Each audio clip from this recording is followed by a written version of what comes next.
ఉమ్. చెప్పమ్మా, ఏంటి, ఎక్కడి నుంచి వచ్చా? మాది ఇక్కడ గుంజపడి మేడం.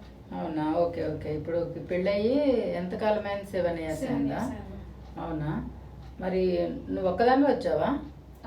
మీ హస్బెండ్ కూడా రావాలి కదా. లాస్ట్ టైం కూడా చెప్పాను నేను, హస్బెండ్ కంపల్సరీగా తీసుకురావాలి అని చెప్పాను కదా. తనది ఏం ప్రాబ్లం లేదంటున్నారు మేడం. నాదే ఫస్ట్ చెకప్ చేసుకొని రమ్మన్నారు.